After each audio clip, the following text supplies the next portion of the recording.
Today I've traveled to New York City for my segment called Chasing Elders. I've come here to interview an elder who, well, I feel has some secrets which could help us with our own aging. She is my own sister-in-law, Joyce Feinsilber. Joyce, why don't you begin with telling everyone your age?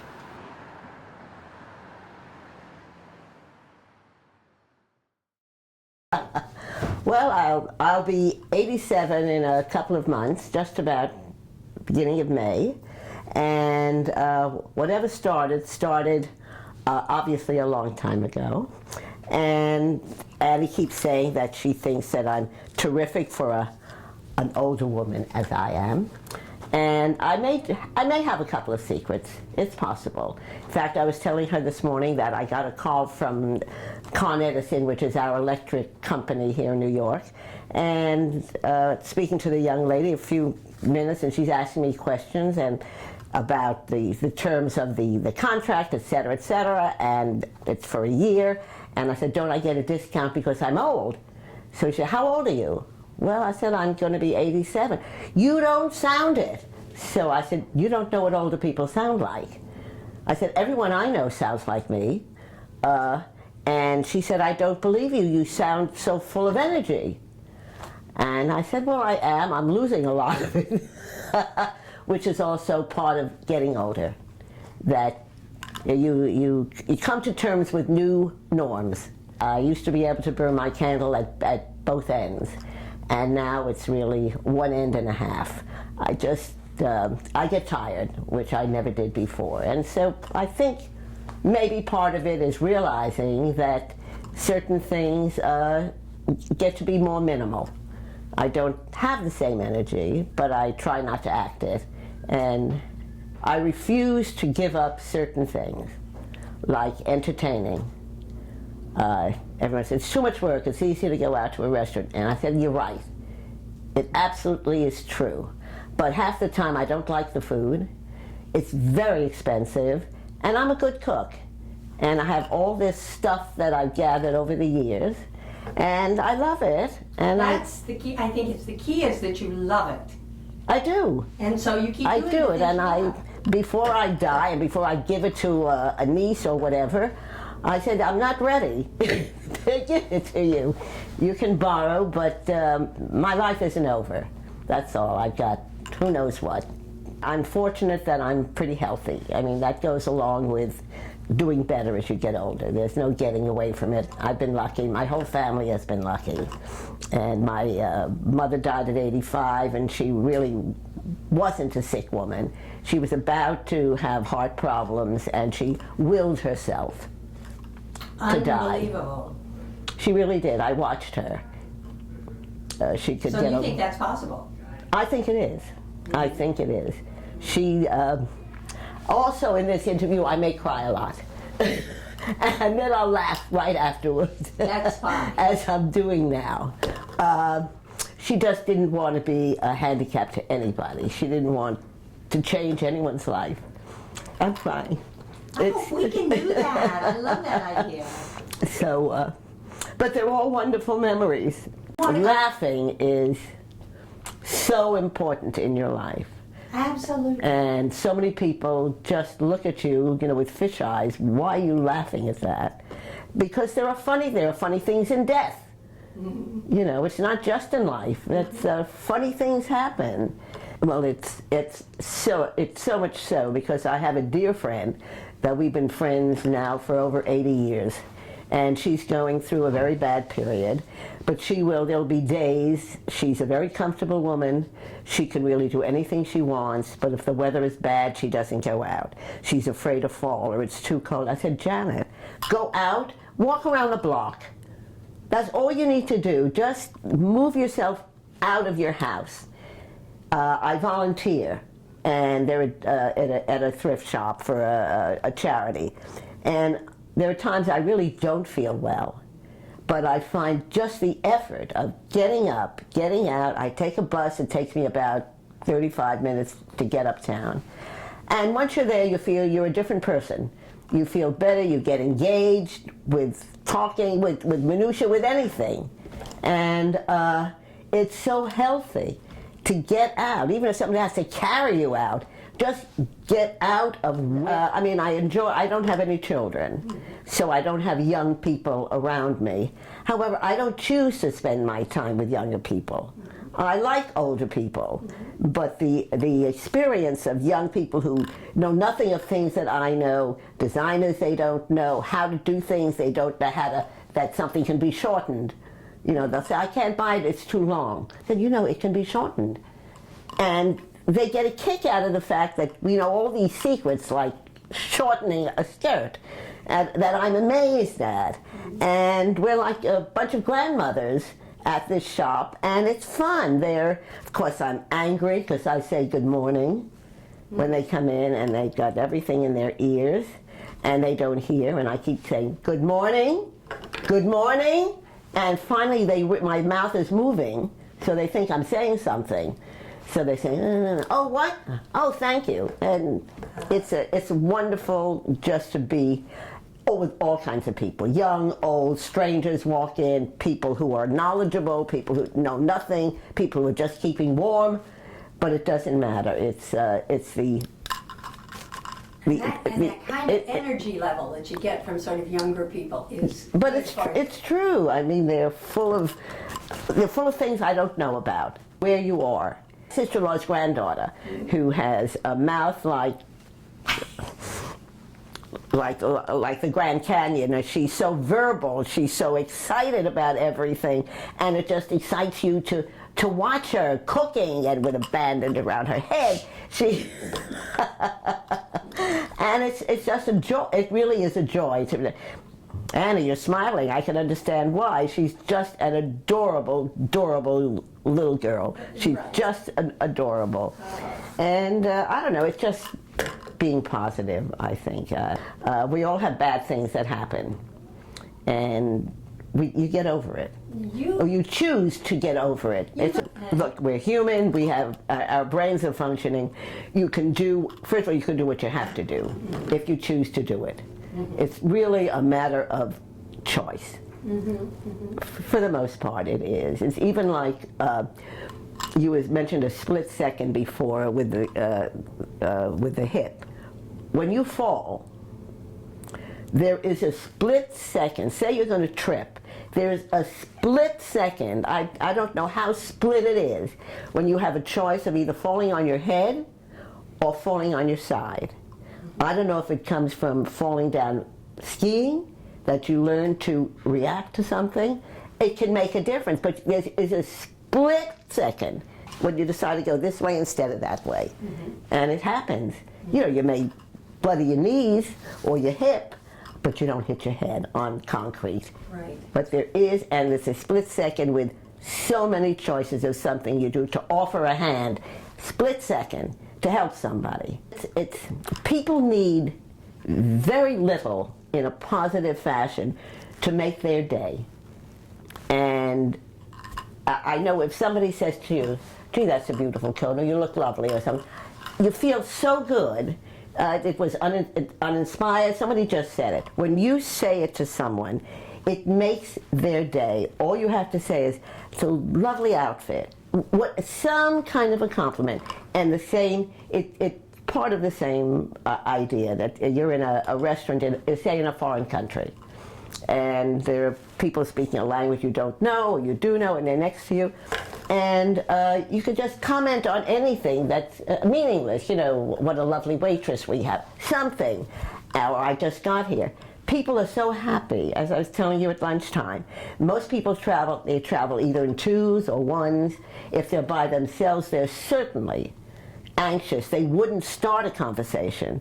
But if somebody includes them, they are so happy. They're okay. It's almost meaningful. They can have the rest of their dinner by themselves, but they're not unnoticed. And I think that's so much of what we need. Extending yourself is so easy. It doesn't take anything from you. It's a wonderful gift to give to someone else. And I don't know if I learned it from Alvin. Alvin was my much older brother. He was, and he married a much younger woman who's lovely, and I'm crazy about her. I really am, and she's doing this ridiculous thing with me, or whatever. But I'm very lucky. We were very lucky. We had terrific parents. Alvin and I had marvelous parents.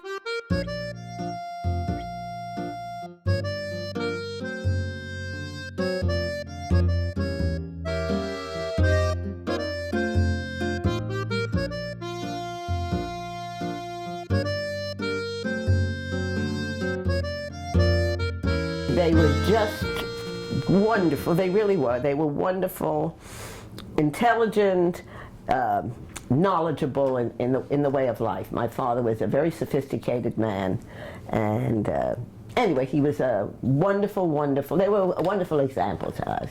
We grew up in the Depression. We really never knew. Of course, we were young, but there was never any. There was plenty of yelling because my father was a crazy Hungarian. But there was not yelling about money. It was because he was aggravated about something. But they told us so often how much they loved us. And it's great background. It stands you very well in your life. Annie, I've been very, very lucky with all the stuff that happens. Yes. That's all. I love my home. I enjoy it. I could have had a bigger house and spent much more money for rent, but there's an issue. I'd rather throw out the money on silly stuff than put it into rent. That's all part of it. Go. If you can, go. I went to Europe with a cane, and whatever it is hurts, and so what? You drove then, didn't you? Yes. You were designated driver at 85 or 86. Yeah. But I think at one point I used to say no and then realized I shouldn't have said no. I should have said yes first. Mm-hmm. I think I've learned that. Say yes first. Good for you.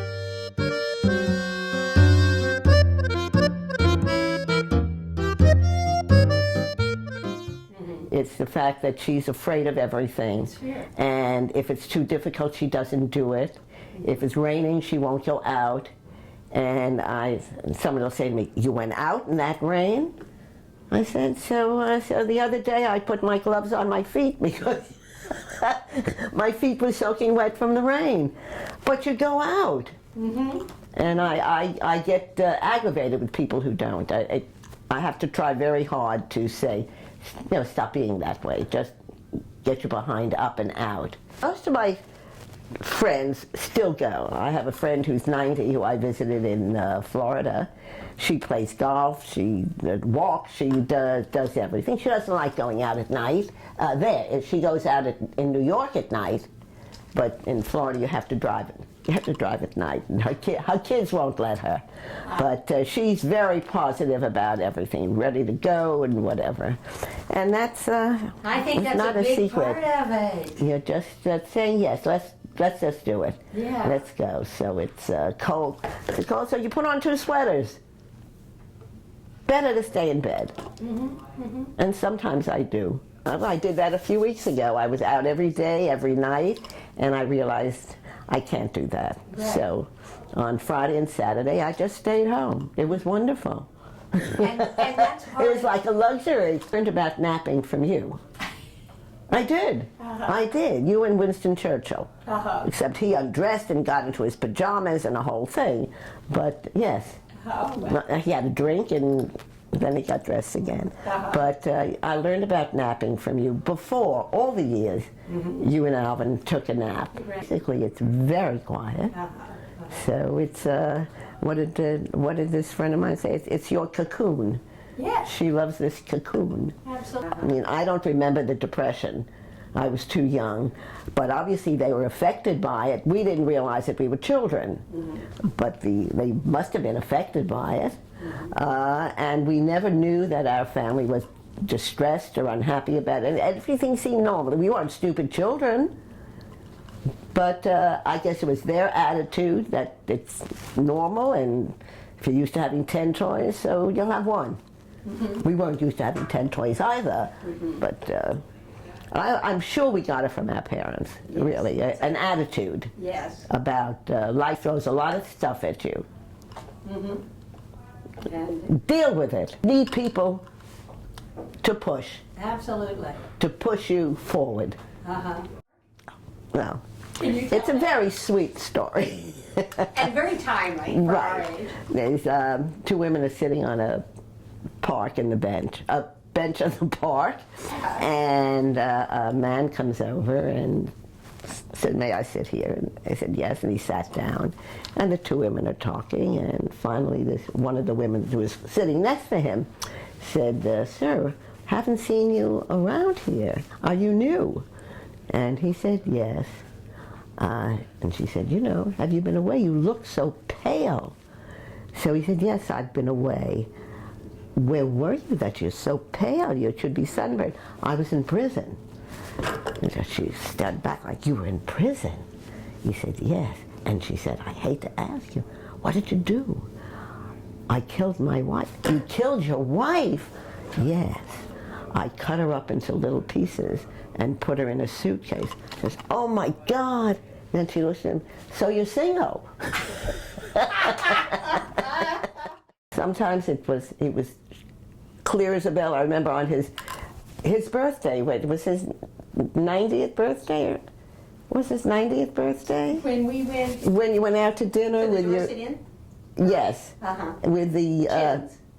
the Our friends, chins, Chins. right. And Alvin was sort of sleeping, like. Oh, yeah, he'd fall And then they brought the birthday cake come out, and Alvin made a speech as if he were, if Clear it were as a normal, bell. clear as a bell. That's right. A So beautiful appropriate. speech That's right. for the moment, to your friends that were there, to you and I, just a lovely speech. It really was. It was just perfect. And then he sat down, had a piece of cake, and fell asleep. I mean, it was perfect. I choose to work on it myself Yeah. and do something rather than sit home and be sick and You're right. Feel sorry for yourself. really. Yeah. I mean, I feel sorry for myself enough.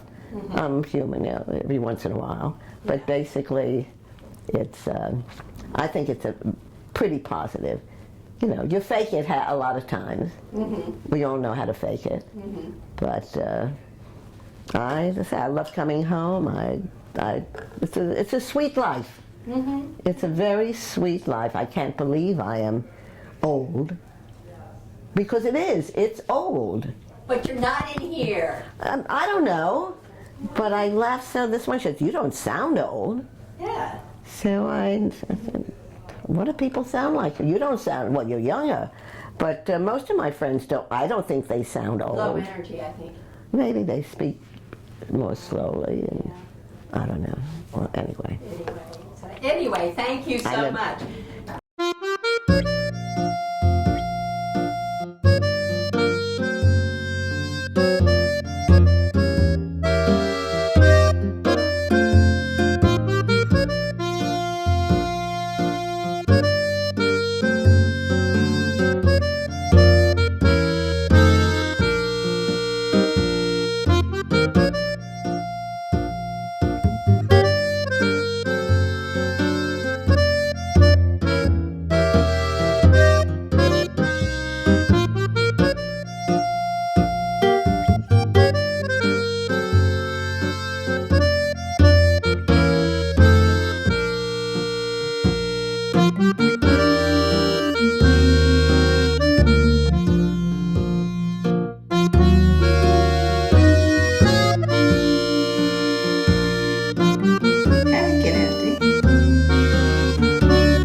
Oh, I know exactly what was in there.